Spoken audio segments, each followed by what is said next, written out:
in the investigations. So that was a political decision to stop with the ICTY dealing with cases. But the resolutions also gave the impression that the tribunal should achieve reconciliation, should re-establish the rule of law, should re-establish society, should do everything. And of course, a court cannot achieve everything. But on one thing, I think we can be in agreement, all of us, I guess, that justice is a solid and important, significant contribution to achieving reconciliation and rebuilding a society torn by events like the war in the 90s. Now, this has been, achieving justice has been a primary responsibility for the tribunal, and thereby giving a contribution to the reconciliation in the society, as we're dealing with this in this panel. But we have also to bear in mind that the same responsibility is on the domestic judiciaries, because the tribunal was never considered or established as an institution that should last forever. We heard this morning that, and it was recognized by everybody, that it was impossible, or difficult at least, during the time of the war, that the domestic judiciaries could effectively prosecute the crimes. And that was the reason why the Security Council gave that responsibility to an international body, like the ICTY. But I don't think that ever the Security Council wanted to derogate from the principle, which is the basic principle in the ICC now, that the primary responsibility for doing justice is of domestic courts. Only when domestic courts are not able to do this, then the international community will intervene with its prosecution, with its courts. That's the principle in the ICC statute, you know very well. Croatia has ratified the statute, has implemented the statute, so you know it very well how it functions. But the system in the ICTY is not contrary to that, although the statute speaks of a primacy of the international jurisdiction. But why the primacy? Because the statute was meant to establish a temporary court to be working for the time, for the period where the domestic courts would not be able to work. And then the accent goes back, is shifted again to domestic jurisdictions. I don't have to repeat the case we are referred back at a certain moment when it was thought that domestic jurisdiction would be able to deal with the cases. Some were retained. Perhaps some more could have been referred, but that was the decision of the Security Council to limit the referrals. In the ICTR, I understand even cases of high level alleged prosecution will be referred. So it could have been done also with the ICTY, but that's past history. We don't have to look at that very much.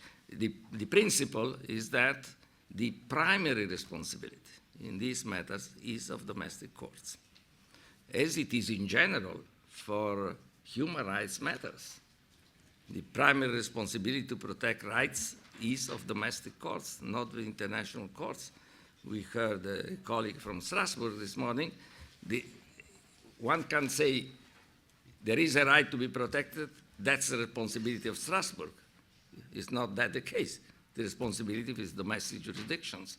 Strasbourg will come in only if domestic jurisdiction don't function properly, but the ideal world would be where the international jurisdiction would not have any work to do because the domestic jurisdiction fully comply with the obligations they have. I say that because the same problem for reconciliation, the same criticism that could be put on the tribunal not to have done enough for reconciliations now goes back to the domestic courts. If the domestic courts do not provide for justice, then they fail also to give that obligation to ensure that the contribution to the re-establishment of the rule of law and to reconcile the population in a country. I was a bit, I must say, a bit affected this morning when I heard at the end of there was no time maybe for answers, but a victim saying that there were investigations going on for 7 years, and her case was not, she was not even asked to go to tell the story to the investigator. There's something that does not function exactly in the investigation. I think one should look on at that, because I also heard that the 4 courts that deal with crimes are functioning well, but are they dealing just with the trials? And the investigation, as I heard this morning, were carried out by other courts, but are the other courts working or prosecutor working well in doing the investigation? Because otherwise the cases don't go to the 4 courts that deal with the trials. So there is something to be looked into. I would have liked to have the answer of the prosecutor that was present this morning, just to have, as a judge, I also want to have the other party explaining the problem. I don't know whether the prosecutor is here now, but if he's coming, he's not here. He's not here, unfortunately. Okay, but if he's coming, he should have given an opportunity to say his position. There may be reasons. I'm not saying it's wrong, but it's something that should be looked into, because the responsibility to make justice is now on domestic courts. How much domestic court can take from the legacy of the tribunal, that's a different issue. I was very pleased to hear this morning that evidence heard by the tribunal can be used in domestic courts. But here too we must be very, very clear. What is evidence? That means evidence tested in the tribunal, heard before the tribunal in a case then. What about the material that the prosecutor is sending to the prosecutors here? This is not per se is not evidence yet, or maybe evidence. If it's written evidence, maybe evidence according to domestic procedure, because in the tribunal follows mainly common law, and if it's not, evidence is not tested orally, it's not really evidence. But in a civil law jurisdiction like the Croatian, there may be evidence that doesn't need to be tested in court to be evidence. So, and this will be under the Croatian statute, of course. It's not the tribunal that has to dictate what is evidence. Otherwise, if it's not evidence, it's just information given to prosecutor to carry on investigations, but it's not yet something that can be used under the law as evidence. So I would like to have some clarifications about these issues. There are quite a number of judges and prosecutors, so they may perhaps clarify the issue. But what I wanted to say essentially is that we should not give the tribunal more responsibility than it has, but at the same time use the legacy of the tribunal in order to continue the activity in an harmonious way. You know, all of you, that I put a lot of accent on this, on establishing partnership between the international and domestic jurisdiction, because I consider that being essential for the future also in this country. There is another issue I wanted to raise on, but comment on, but perhaps my time has elapsed. I will take it up later. Thank you.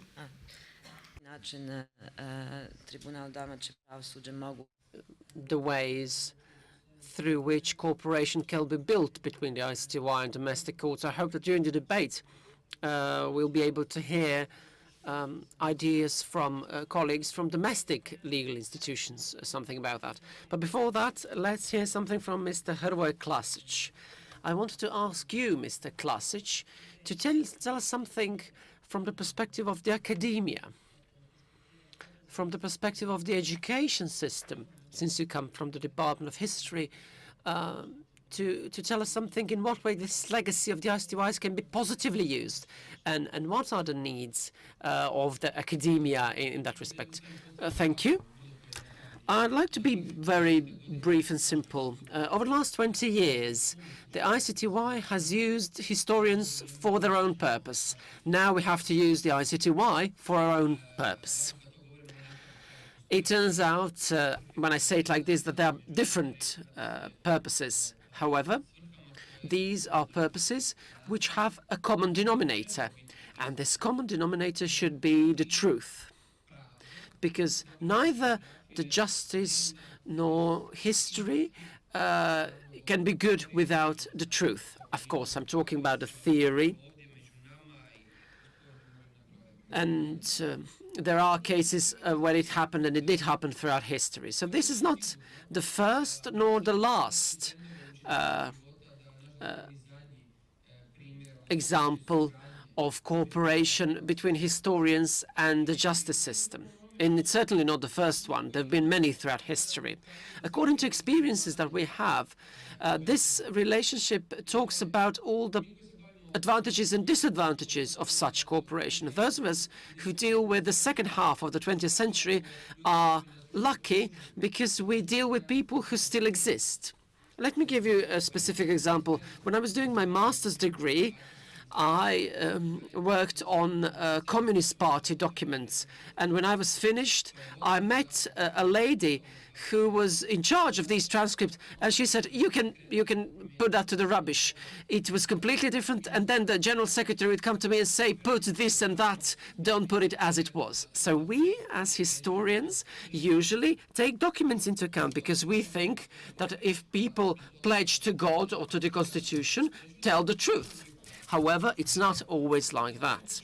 As I said this morning, there was a key word for us, the context. The political context, the context of space, and the context of time. Because not every judgment is a judgment, not every court is a court in the same way.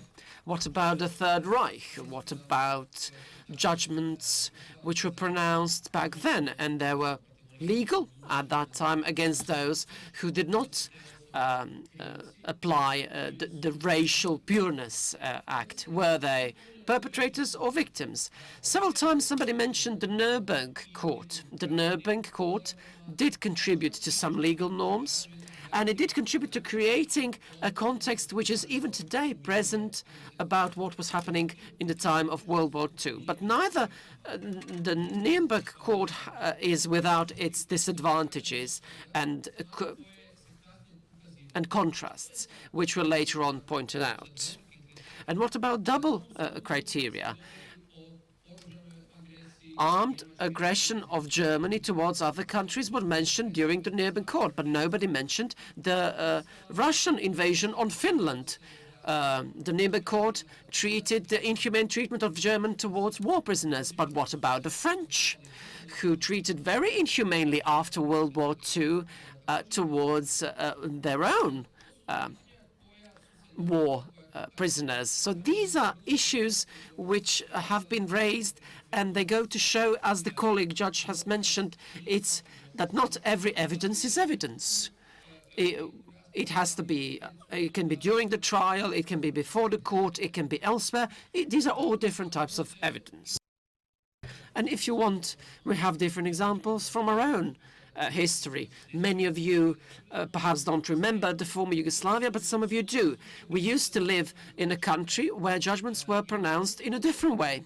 And there is an additional complication. For example, I received letters against me because I dare to say that if you look at the legal proceedings against Alojzia Stepinac, most Croatians and most public will say, yes, it is a staged process. It should be reinvestigated. Yes, but when the same country did proceedings against Draža Mihailovic, they would say, yes, they did the right thing because he's a war criminal. So in the same system, we have the same court prosecuting two people, but we know that in each and every of these processes should be looked at from different standpoints and with different nuances, which all leads us to an issue which will be probably brought up by people from Vukovar. Are those who are convicted the real people who are guilty? Are they the only perpetrators? And one more thing, does it mean that those who are not convicted are completely innocent? Just the other day, for I don't know how many times I watched the documentary of Mr. McIntyre, who was the Kennedy's Minister of Defense, who told his life after World War II. And at some point during the documentary, he says, we bombarded Japan, Tokyo, on a daily basis, 150,000 dead in one night. We dropped the atomic bomb. And at that time, I talked to the commander, we mustn't lose, because if we lose, we will become war criminals. We didn't lose the war, we didn't become war criminals. It was said by a high-ranking official. And I'm saying all of that, and I will end on that note. These materials will be used to create a narrative that for many years will be used to teach the children. And let me give you a technical detail. I would like these materials to be accessible very close by, because it relates to us. And next week I have to, for example, work on the Yugoslavian archives, and I have to go there, and it also contains Croatian materials. But as you will be able to hear during the next session, these documents and materials are not in Zagreb, and they should be here in Zagreb. Instead of me spending money and traveling to Belgrade, although I'm not saying that Belgrade is bad, there are interesting things in Belgrade, but I wouldn't want to spend their money there. I'd like to work in Zagreb on Croatian materials and documents. So my message is, this is a very important hot potato that needs to be tackled well.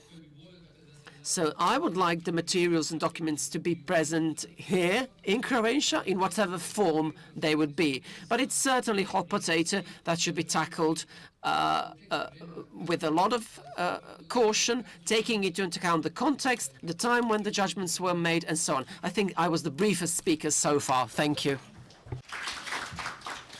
Hvala, Hrvoje. Thank you, Hrvoje. The archive issue will be discussed in the last panel session, and we will definitely clarify certain issues then. We will clarify what we will be able to do with the archives of ICTY. Mr. Zoran Pusic, you are the president of an NGO called the Civic Committee for Human Rights. And it seems to me that it would be good if you said what you wanted to say, but also reflected on the judgments that were passed so far and yet did not have a more positive impact on dealing with the past. Perhaps their impact should have been bigger throughout the region. I think that we have evolved a bit in that respect. I remember my first meeting with hate people in Banja Luka. That was back in 1999, I think, perhaps 2000. It was spring, and we had a lot of problems. It was so difficult to present our perspective, which we perceived to be right. And our perspective was that NGOs and the ICTY complement each other, that they are complementing institutions and should be perceived as such. Some people said, no, You should not think about this, and you should not think about any kind of committees for truth and reconciliation. No, this is all about trials and convictions. Well, the ICTY is a court which is not perfect, and we cannot say that it hasn't done anything wrong. However, what you think about ICTY is something that a new light is shed on when you consider the work of your domestic courts. I would now like to say something about the legacy. The legacy is multiple. Its existence and its work represents the new point of reference in the history of human attempt to make law a better approximation of justice. And it also achieved specific results. It also tried politicians, commanders, people responsible of war crimes committed during 1991 to 1995 in the territory of Croatia and Bosnia and Herzegovina. This would never have been done had it not been for ICTY. At this conference, we will discuss various aspects of that legacy in various panels. This panels is about the future of history, and we should focus on the impact the legacy of ICTY has on dealing with the past and reconciliation in the region. What will be the future of the past? Well, I think that it is with great deal of certainty, judging by rich historical experience, that we can say that history will be manipulated, at least attempted to. It will be manipulated for political purposes. There will be attempts to hide the facts, to not disclose facts, to write about and talk about non-truths, and also try and falsify official state-level truths. We could share numerous examples of when that happened in the World War II. We can think about the Forest of Katyn and events related to Bleiburg that for 40 years were treated as a form of a state-level secret. And even democratic countries with a long-lasting democratic transition also went through certain events where they did not disclose facts or adjusted the official version of history a bit. Croatia and Serbia are a good example how not talking about events from the past, hiding crime, not processing crimes that happened, can return as a boomerang and backfire on you. This, in the end, then, serves as a cause and justification not only to minimize things, and in this case, minimize the crimes committed by Ustasha and Chetniks, but also to relativize the evil behind the ideas that led to crime. And then that all together has a negative impact on the presence of those people who are grandchildren to those who participated in events that took place 60 or 70 years ago. Facing the past, in principle, should be a fair and impartial deposition of facts about past events, where we refuse to muddle the past or to use the myth of the past to justify various terrible things that we do in the present. However, since the first war in the Iraq, the Yugoslavian war, the IT era wars, where war is broadcasted live, all that has to do with dealing with the present. The existence and the work of ICTY has made an impact on facing the present. It assisted positive changes not only in the justice systems, but also the overall state in the social awareness. In that case, we can see what this means if we take a look at newspapers 15 or 16 years ago. For example, in 1995, a Zagreb University professor wrote this: "Neither peace or war is better or worse than each other. Justice is not better than is justice, or injustice better than justice. A virtuous person is not better than a criminal, or vice versa, if they do not lead to the creation of a state and the realization of national dreams." Our parliamentary representatives said this in 1995. "These elections were for Croatia something that will make us get rid of the Serbs forever and make an ecological clean state for ourselves." A highly esteemed journalist from Vjesnik in 1997 said, "These fervent fighters for human rights only have individual cases of violations of human rights to boast with." And the bishop of Lika Sen County in 1998 said, "The individualization of crime is devil's work." He talked about NGOs and ICTY on that occasion. Well, there are numerous such examples. The evolution of arguments against the ICTY started with saying that it was a Serbian court, then demonstrating in front of the Sheraton Hotel in 2008 and saying that it's a political court, which is dictated by the great forces and is intended against the independent state of Croatia, and then involved to statements of the ICTY as a court which makes no difference between who the victim and who the aggressor is, and even acts apologetically on behalf of the aggressor and doesn't want to name who the aggressor was. And that kept happening. That was a permanent argument. What was interesting is that we have a lack of arguments here. It's a populist, aggressive propaganda aimed against the ICTY, but the Catholic Church got involved in Croatia.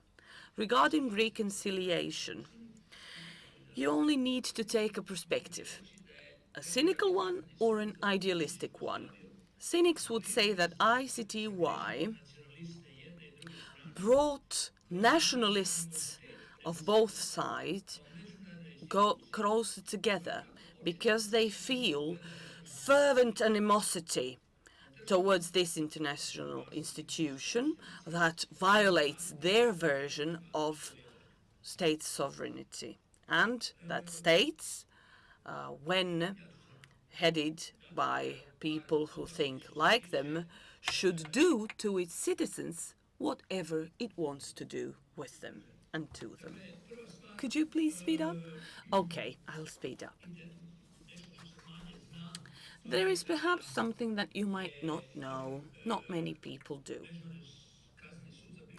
The ICTY introduced ethnic cleansing as a crime. Talking about dealing with the past and facing the past, it could be beneficial to say this: our contribution to the international judicial practice would be the term of Balkanization and the term of ethnic cleansing. And now another question. Does any state have the right to displace minorities it deems dangerous to itself? There was only one person who, at an international event regarding this topic in 1952, thought this was something to be condemned. Everybody else thought it was allowed for the state to displace anyone whom they considered to be dangerous to the state. After the ICTY, that no longer remains the case. Why have I chosen to quote those statements made to the media in the 90s? Because they sound so horrific and horrendous today, but they didn't back in the days. I remember a law professor who climbed the pillar in front of the US embassy and said, "We will try the judges of ICTY." Those days are gone. It does seem all a bit off and weird today, but back in the days, that was our reality. A shift in our reality has occurred, and it has occurred thanks to the existence of this kind of an international institution as well. Because through this institution, the meaning and significance of human rights gained weight, gained recognition. And it gained it not only in the judiciary, but also in what we call the opinion of the public at large. And this is a significant form of legacy. What will happen in the future remains to be seen. It's not clear still. It's not sure, especially not in the long run. But one thing that we can say is that it will depend on what we do now. Thank you. Thank you very much for painting such a clear picture for all of us. As usual, we're looking forward to having a discussion session with our guests and audience. But now I would like to give the floor to a representative of youth from the Initiative for Youth for Human Rights, NGO from Croatia, Mr. Sven Milekic. Can you talk about the role of youth and reconciliation?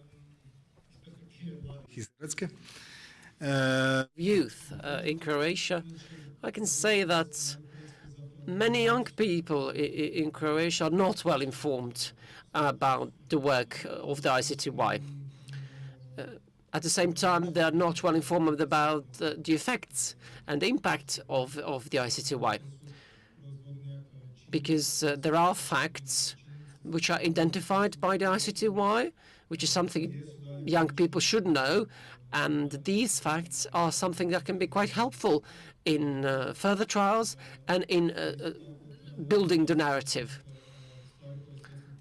And there are some things which are not heard in the media sometimes, because the media in Croatia report sometimes in a way that you can't hear anything relevant for a couple of years. But when there's an indictment, they are all over the place with the news for 2 weeks, and the young people get only the selected view, which is quite distorted.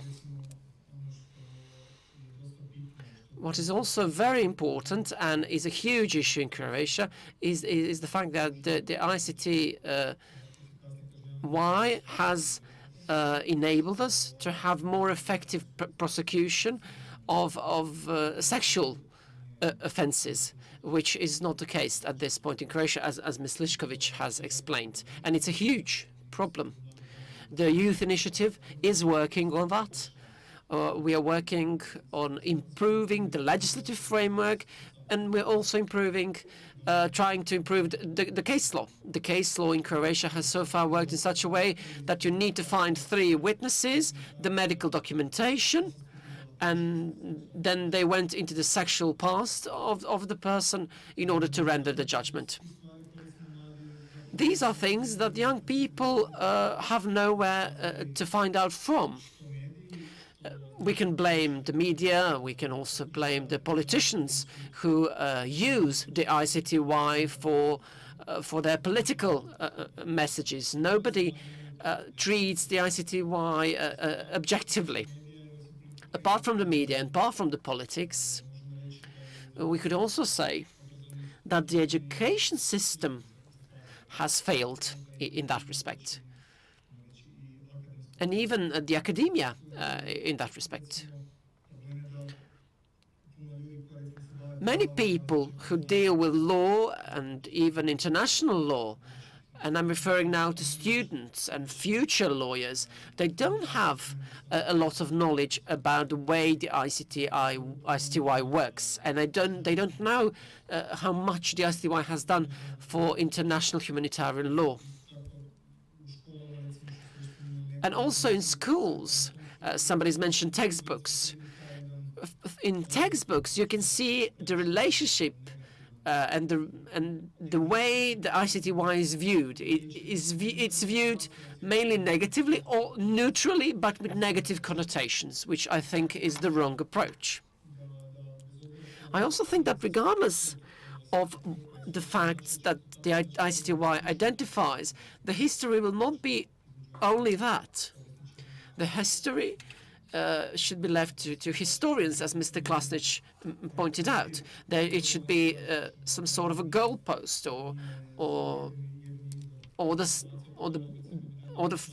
for example, foundation which they start from.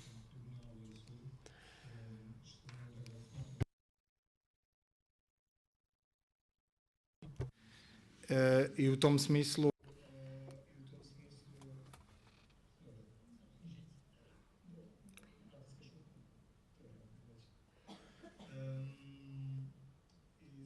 So I think that youth is uninformed. I don't know what kind of a situation we can find in other countries. Perhaps the media there were more engaged. In Croatia, it seems as if the media is not interested. Try and see what the media has been writing about over the last several weeks, and you will see that. I don't know why they find the ICTY's work so uninteresting. Whenever you do find something, you find it on Facebook, on some news portals, which are rather informal and so on. These are topics which the youth does not find that attractive, and also it took place back in the days that they perceive as a part of ancient history. And as the gentleman beside me said, we need to face the present as well. Wounds are still open and still fresh. This is something that burdens our society, and it will remain to do that in the days to come.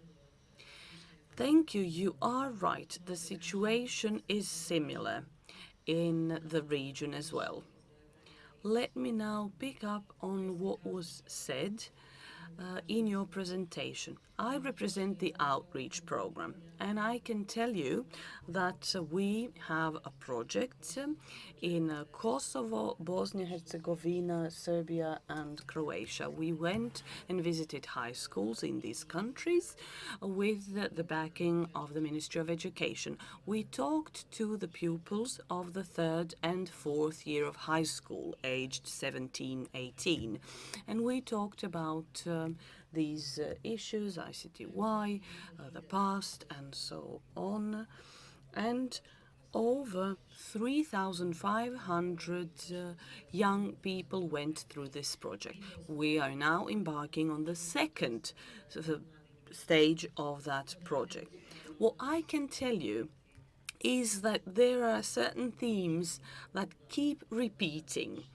They keep quoting the media's rendition of ICTY's work and the widely held opinions of public at large. I know that there are some NGOs in Serbia that have similar projects. However, these are brief projects, brief programs that then do affect a small number of students and pupils. But what you had in mind was something of a wider, larger impact that would affect the generations to come. You have mentioned the role of the media. We are joined by Mr. Boris Pavelic today, and he's a journalist who's been writing about this for a range of years now. Could you share the perspective of the media, your own perspective? Could you tell us something about how you and the media perceive the ICTY, its legacy, and the role of the media about creating the public image of the ICTY, and whether it could be changed and how?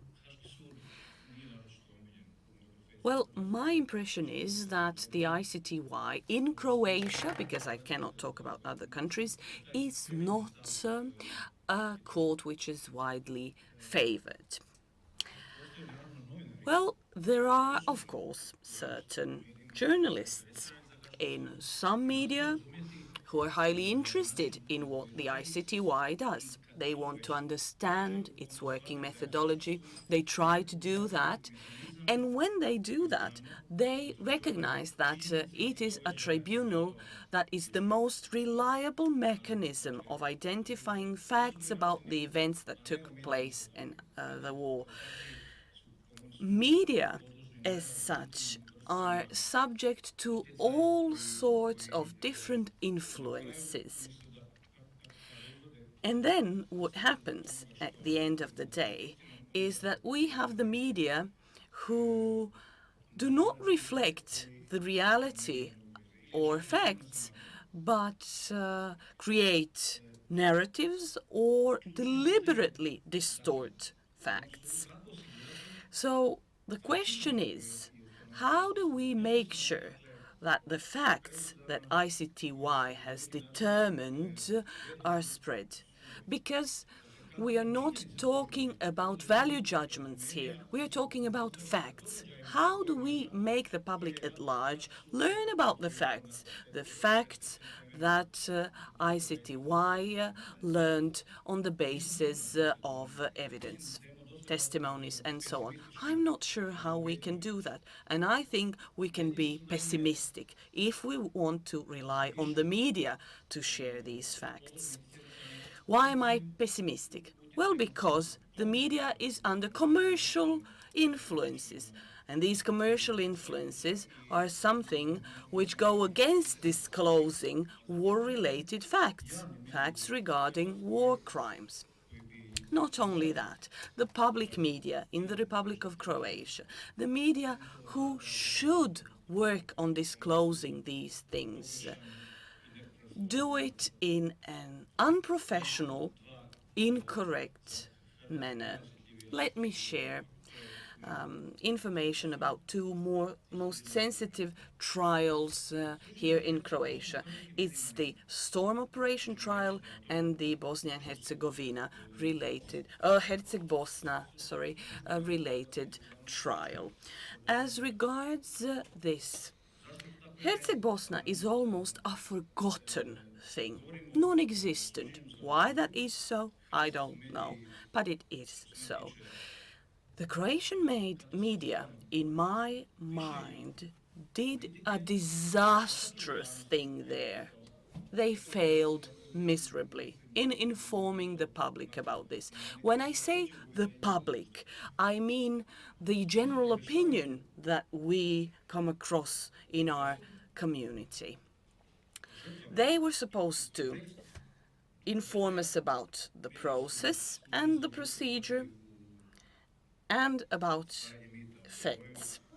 They instead created a myth of a single hero. And we know that not only one person was convicted.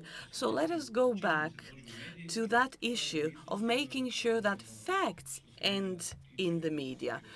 I'm not sure we can be that optimistic about relying on the media. I think it would be important to try and create a set of impartial bodies interested in finding and hearing the truth. These should not be bodies with commercial interest. These should be enthusiastic, voluntary organizations which are more prone to finding out the truth. They could serve as a helping hand, not only a helping hand, but also a motivator of the media to report on facts. Thank you very much. Thank you. Thank you, Boris. Let me just add something. As a former journalist, some of you know that I was a former journalist and I was a spokesperson of the Secretariat and the chambers. This is not only in Croatia like that. From my experience, as you've said, that in Croatia the media write only about one case. I received calls from other countries, and people complained about their media, because media from other countries only talk about people who are accused from their countries. I would rarely get questions from journalists who represent the country the victims are from, which is something very interesting, as Boris said. And it's important to see how facts can reach the media. All trials are open for public. In Bosnia and Herzegovina, in the ICTY, and they are open to the extent that they can be open. But still, we can only read about certain cases, certain trials in each of these countries. And I think that the situation is completely the same in each and every country. And that's something that I was never able to understand. That's why I established an NGO that we talked about this morning, which was mentioned by the Swiss ambassador. It is a question that should be raised, why the media decide to present only one part of the story, no matter whether it's domestic courts or international courts. But still, we've managed to present our speeches in the briefest way possible, compared to other panels, which means that we have a lot of time for discussion and will not have to cancel the coffee break. So I'd like to open the debate now, and I'd like to give the floor to all of you for your questions. We've raised a number of key issues regarding the academia, the civil society organizations.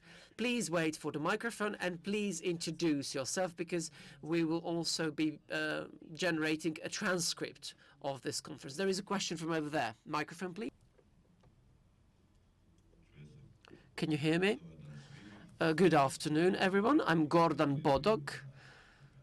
My organization is called Rediviva. I would like to be as brief as possible, which I'm not sure I'm going to be successful at, because I'd really like to hear everybody else. Let me just say a couple of words about the introduction. The gentleman from the ICTY, the former president, reminded all of us here that one of the intentions of the ICTY being set up is to stop conflicts of war. And within the pacification of this area, not only the ICTY, not only the international community, but also the United Nations through the Security Councils were supposed to tackle the arming aspect so that the ICTY could operate properly. And in that way, conditions could be met for other things to follow. However, we have to remind ourselves of the fact that the area of former Yugoslavia, or the region, as it's popularly called, and we can't call this region only a region. We should be more direct and say which region it is, because the region is not only a region by its similarities, because we have huge differences now in the education system. There are big regional disparities, and there are differences in other aspects. So it can't be called just a single region. All the societies of the former Yugoslavia are now belonging to sovereign countries, in parallel with the aggressions which are called mildly conflicts, or yet to be found out what it is. So in parallel with the atrocities, these countries were in a position of transition from autocratic dictatorship to a multi-party system. The European Union and other countries issued declarations to talk against one-party systems and one-party crimes. So these societies were not only affected by war, these societies were affected by the processes of transition. When I say affected, I mean that it's still active.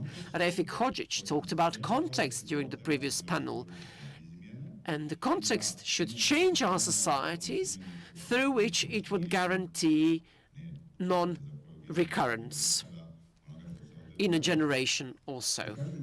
When I say transition, many people have mentioned the judicial systems or justice systems in these sovereign countries. These systems have their own legacy, and the legacy comes from a different country they were in before 1990. And this system was starting to break down before the war.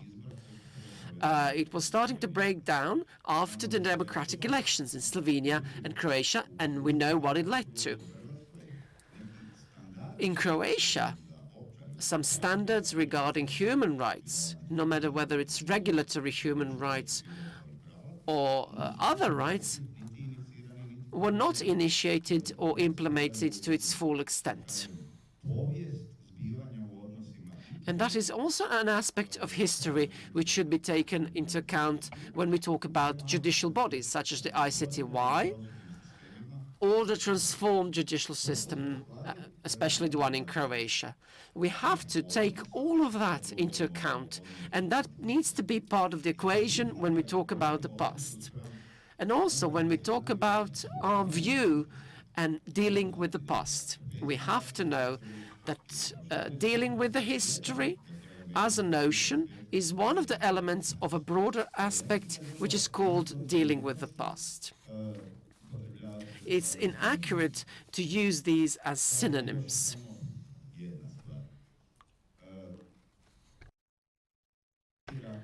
One more thing. When you select speakers, it affects the process. For example, when these 4 panels were thought through, you could have invited victims more. And I think that in the process of cooperation, the entire outreach program, it started operating in 1998. Only 2 years ago, we started having such conferences, and they were late. And the ICTY has its share of responsibility for having these conferences so late. It needs to be openly said. Not to criticize it openly, but to talk about the future. We need to talk about future practices that the legacy has on this part of the world. So much from me. I could have talked more if there had been an opportunity.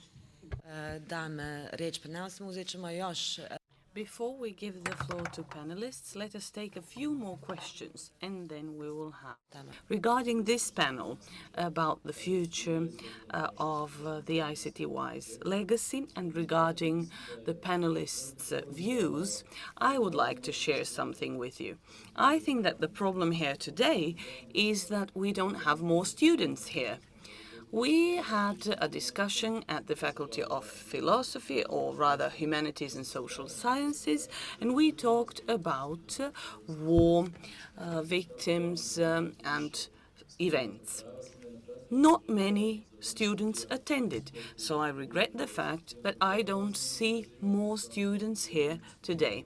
We also conducted a study among law students about the ICTY's work. We did a survey, we analyzed data, and the results were devastating. These were law students, and yet they didn't know anything almost about the work of ICTY. So I think that what we should start from is our approach to educational system, to high schools and universities, where we have to shape our relationship and view of the present, the past, and the future. And the media also play an important role here. We heard a presentation about the media. We talked about what happened before and after the judgment was passed by the ICTY. And we saw that we first did not hear much about that. There was not much interest for victims, for the court proceedings. I come from Dubrovnik, who was hit by the war quite hard. And there is a lack of awareness that there is the other side, that there were other people who were also affected by the war. There are judgments not only regarding Croatian citizens, but also the other ones. And there are such judgments. They do exist. I will not go into these judgments, but I think that awareness plays an important part of facing the past. I think there is a lot of responsibility in the hands of our judicial systems, courts, educational systems, and the media. And I think all of them should contribute to speeding up the process of facing the past. And I think that the universities should try and attend these kinds of conferences more. Thank you. Thank you. Refik, questions? Once again, Refik Hodzic. I have a question for Mr. Pusic and Pavelic.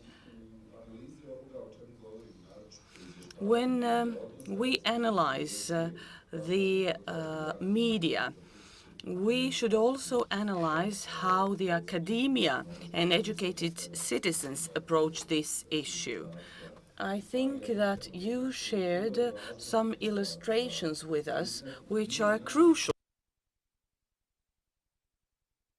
You shared that image of a person who climbed the post in front of the embassy and shouted.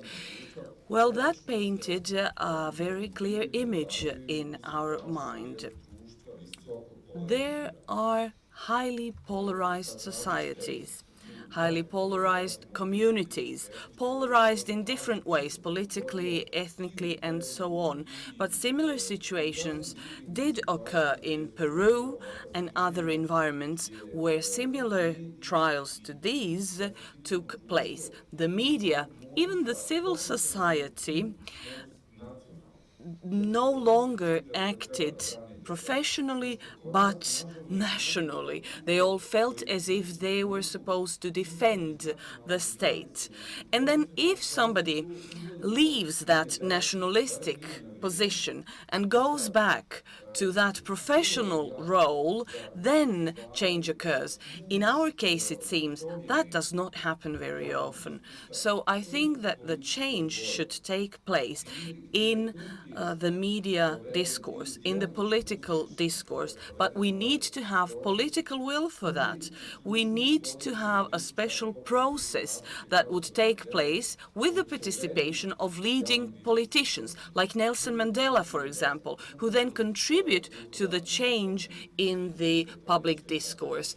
We did see some examples, like the relations between the Tadic and Josipovic relationship. These kinds of U-turns need to happen so that these issues get recognized as key issues at the political level. It is only then that the media will follow suit, because the facts in that case would be here, but there needs to be decision to approach things in this way. So since we have representatives of the media here, I would like to hear what you think about this. Thank you. Let us take one more question, and then we will give the floor to each of the panelists. Marija Slišković, Women in the Homeland War NGO. Women of Omarska have a judgment. These are women who were raped in Omarska, and the ICTY passed a judgment. They were compensated. They are now rich. However, there is no mechanism of them actually receiving the compensation. So they continue living on their scarce income from their retirement pensions. Mr. Mr. Pusic, you quoted some cases. I gave you the Sunčica book with the testimonies of raped women. And yet I have never, ever heard you speak about that heinous, horrendous war crime. That book is not as embittered or as difficult as one would think and as you would portray it. And yet these were women who were raped, whose human rights were violated, and yet they have never been mentioned by the civil society of Croatia, by the prosecutor's office, and by the Croatian judiciary. Nobody has mentioned them. The last judgment they've seen was 5 years ago. There was a judgment, and yet the Vukovar case was not even indicted. It was difficult for me to listen about these individual cases. I do not care about what these people you quoted said. Why don't you comment on these things like rapes? Rapes in Vukovar, where a special white sheet was put on the door of a woman who lived there so that everybody would know she was a sex slave for rape. So please let us change our rhetoric. The war started in 1991 and heinous crimes were committed. People did not believe that what happened would happen. And now many of people wonder, why did we stay? We thought we didn't do anything, and yet these people were then made victims. Let us think about these victims. When we discuss the aggression, when we discuss the war, let us talk about these heinous crimes and bloody victims. I have listened to numerous horrendous stories of women. And this book is something that testifies to their stories. And I didn't exaggerate because that would not be in the interest of reconciliation of our peoples. Can we perhaps keep things brief so that we can continue? Ivan Raus, we haven't talked about cultural heritage. The area that was war-stricken was very rich in European cultural heritage, which was pillaged and plundered, destroyed, burnt. But nobody asked any experts to come from UNESCO, from European countries, to help us to categorize that cultural and historical heritage, to assess its values, to see how valuable that heritage in this area is. So what has the ICTY done in that respect? Will humanity ever have an insight into the value that was plundered, that was destroyed? None of it is restorable. So how do we help the healing of these areas? How do we again affirm the local in the global context? I think that what we need is an international organization who would reassess the consequences of our war and then present that to the public with aspect to cultural heritage. Okay. Let me take this opportunity to give the floor to every one of our panelists to respond to the issues that have to do with your expertise, and of course also share some final thoughts and closing remarks. Mr. Pokar, could you go first? Thank you. I believe I can be rather short because the second issue I wanted to raise and didn't raise in the first round has been largely raised and covered by my colleagues on this panel. And that's the question of education. There is, and that's a continuous effort. It's not something that is achieved one day. It has to continue, inevitably. There has been, many things have been said, but the problem of having looking at the future. We are here on this panel looking at the future of the past. The past must be a lesson for the future. And it's critically important that that lesson be a fair one. I understand it's not easy to be impartial. It's not easy for everybody. It's easy to say historians has to be impartial. Thucydides did it, said it at the time. It's easy to say journalists must be impartial, the media must be impartial, any education body must be impartial. It's not easy to do it, to be really impartial. But you have an advantage, which is the advantage of having, with all its imperfections, an international body having assessed something, having assessed not the entire facts, but having assessed some facts, giving a basis for impartial approach to the facts. The problem is not to manipulate the activity of an international body, so we come back to the same problem of being fair to what has been done. But believe me, I can certainly affirm the judges of the ICTY may have made mistakes. Everybody makes mistakes, especially when you do something for the first time in history, you may make mistakes. The most honorable judge of our tribunal is now being recognized by everybody, Judge Cassese, who was the basis of developing the ICTY. When he was the president of the ICTY, the first years, he said even to me, but he said to the media, every day when I get up, the questions I put to myself, which will be the mistake I will make today? Because obviously, taking up issues for the first time is not easy, and you may go sometimes one way or the other. You have two options. You make the wrong decision. It may happen. So I'm not saying the ICTY is perfect, but what is sure is that what the ICTY has done was impartial, has been impartial. The judges have never been partial. May have, as I say, made a mistake in assessing situations, but what they have assessed, especially on facts, are facts.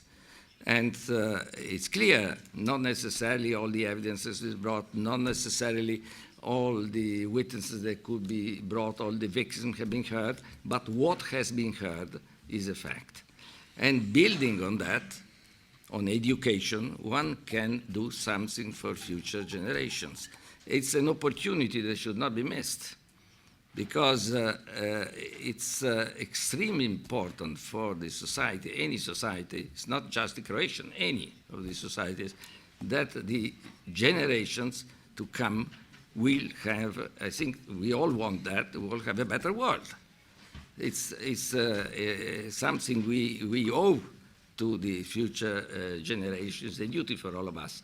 And I was a bit concerned even this morning, I don't know if it was a misinterpretation of mine, when I heard that children should be protected to a certain extent from the past.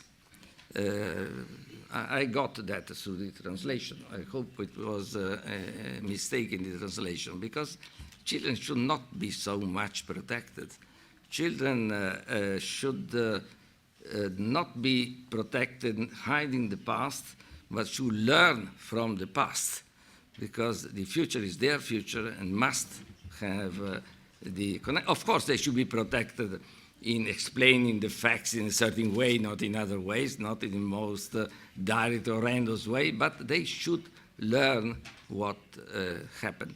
I tell you just, and then I stop, one of the most rewarding experiences I had once when, among the thousands of interviews I had, a magazine for children, actually, for children and boys and girls between 8 and 12, asked me an interview with them, not the journalist asking me, were the children asking me, and that was brought in a place that was a classroom with these children. I sat on the desks with them, and had to I introduced them to the issues looking at the map of Europe that was there in the classroom.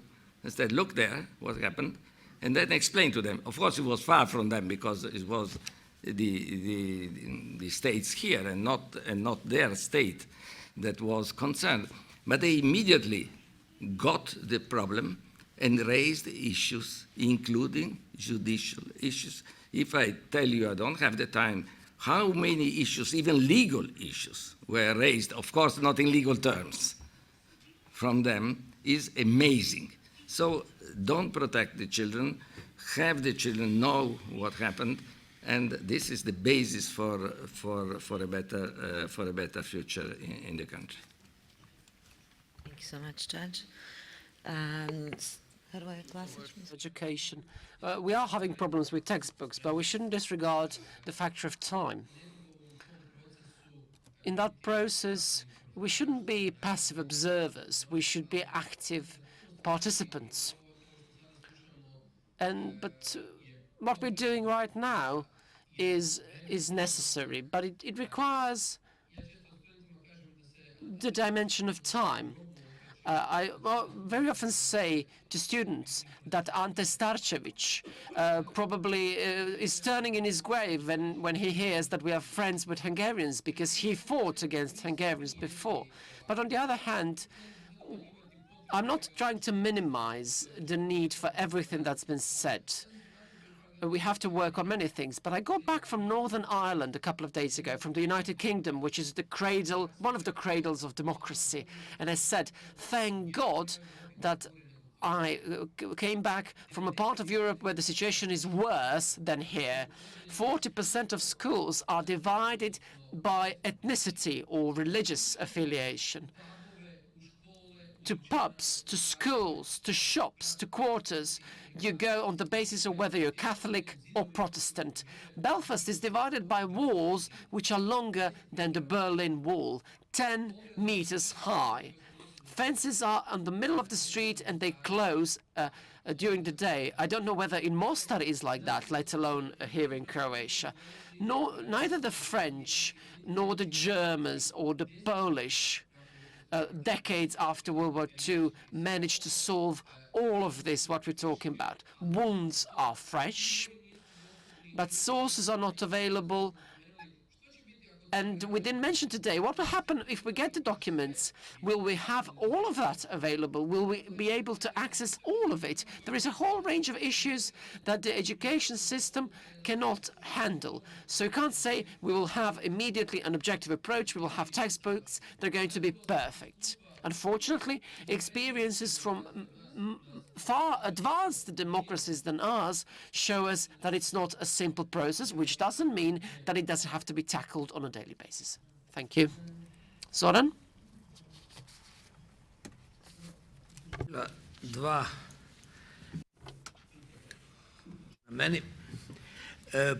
Questions that I should respond to. The first one was regarding political will and the existence of politicians who will talk about these issues in the future. Well, I think both develop over time. For example, when Milosevic was arrested in Serbia, if I remember correctly, just before that, there was a donor conference where people talked about the fact that they would not donate money until there is cooperation with ICTY. So political will can be generated. In the Republic of Croatia, we had to cooperate with ICTY in order to make any progress on our path to accessing the EU. So political will can be changed. And then the second issue, opinions do get changed. Let me share an example. Back in 2001, I visited the United Nations. I was asked to write a shadow report a shadow report about human rights situation, human rights violations in the Republic of Croatia from 1994 to 1998. 5 years period. They sent me the Croatian government's report. This is something that the Croatian government sent to the UN in 1999. And they wrote 127 pages. The report was about these international conventions and the impact they had on the legal framework in Croatia and how we harmonized our legal framework with them. In these 127 pages, we did not have a single violation of human rights mentioned. However, this was a report from 1999, and it was discussed in early 2001. In early 2001, we had a new government that came into power through criticizing the former government. And it defended that report with no actual need, because there were some judges there and even a judge who was supposed to come here today from the government's Committee for Human Rights. So, well, I mean, they remained silent, and my shadow report did not share any polemics or debates, just 42 instances of human rights violations, although there were 400 and even more. Look, this has changed. People have changed their opinions, changed their attitudes, and I am of the opinion that in the future we will have more and more people who will take a different perspective on these issues. I believe that one of the achievements and successes of the ICTY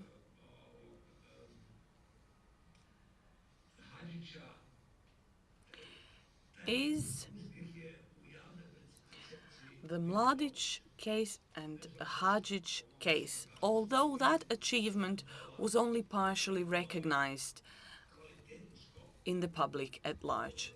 I see these two cases as something that is a huge step forward and something that is important regarding the permanent international crime.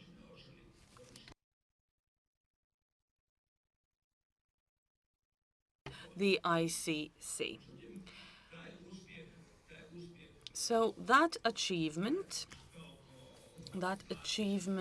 regarding Mladic and Hadžić is something that the ICTY leaves with this region and is something that leaves us with the perception that it is a very important, successful institution. It plays a very important role and makes a huge impact and will make a huge impact on the education and the public opinion in our countries. And now regarding raped women. Look, I think that rape does constitute war crimes, and that's an absolute fact. In Bosnia, rape was used systematically to demean women, and it was something that was not treated as a war crime in the past and should be treated as a war crime and should have been. Thank goodness, through ICTY's work, it was considered war crime, a serious one. You said that you're not interested in what Šeparović says and these people. I mean, of course, you don't have to be interested, but I am. I am interested in what they have to say because they create the opinion of the public. Tudjman said that he was lucky and happy that his wife was not a Jew or a Serb. Tudjman also said that Croatia now looks like a pretzel that needs to be filled with the territory of Bosnia and Herzegovina. Tudjman said that we have to do a humane ethnic displacement. Humane ethnic displacement. Human ethnic displacement. When this rhetoric is then transposed into the field, it creates rape. It creates bloody conflict. So some things, if possible, should be prevented from happening, and if possible, cured and healed. We have 2 more speakers, so if we could just... we will have the final session as well. You did not reply to me. What didn't I reply to? Can we leave that for later on or the break, please? Regarding the sexual values, can we just stick to the program? What can I do? How should I respond? Okay, let us just... Thank you, Zoran. You have replied as much as you had time to, so we don't have time. Mr. Milekic, do you have any final remarks? No? No. Thank you. I think that Mr. Pavic has some questions to respond to. Okay, Mr. Pavelic, then. I apologize for intervening, but allow me to say something. Just one word, and I apologize. I have no doubt that all of us here feel compassion to every woman who's been through rape.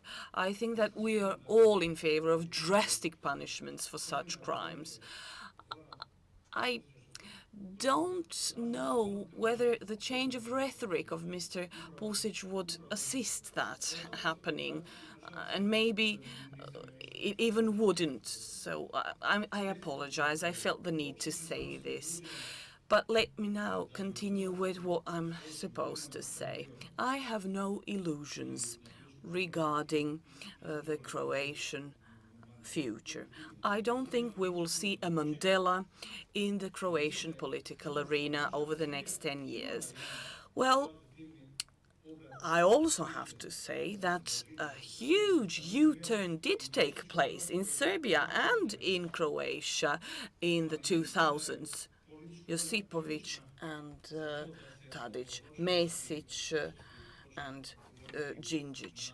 So I think that nobody prevents the Croatian media from reporting in a just, fair and open manner. We have a completely new leading set of people in the Croatian public television. Whether they do their jobs as they should, I'm not sure. And I'm not sure that that's due to the fact that there is a lack of political will, a lack of high-quality journalists, and so on. I think they're now filming a movie about the General Gotovina. I think that's a great test that we will be able to see and then judge what the current situation is like. So we will see. Thank you, Boris. We had some sort of a debate now at this panel, and I'm glad we were able to hear your views. I'd like to respond about a few things which were related to this conference and the way it was organized. A couple of you have said that they're sorry that there are no more law students or representatives of victims. I forgot to say that we had more than 150 people who registered to come to this conference. You were able to see this morning that the room was full, but unfortunately after lunch, as it happens, that's no longer the case. We've invited many more people than 150, but we thought the turnout will be a bit higher than it actually was. But still, I think that we do have representatives of victims, NGOs, as well as the academia, and also judicial institutions, which is important. We also have representatives of the media, and it is one of the conclusions, because all of these are key stakeholders alongside the political community that we are relying upon to paved the way in dealing with the past. I will not dwell any further on that because we are a bit late. But as the organizer, I can only say that we will come back. We have to come back 4:45. You're not. I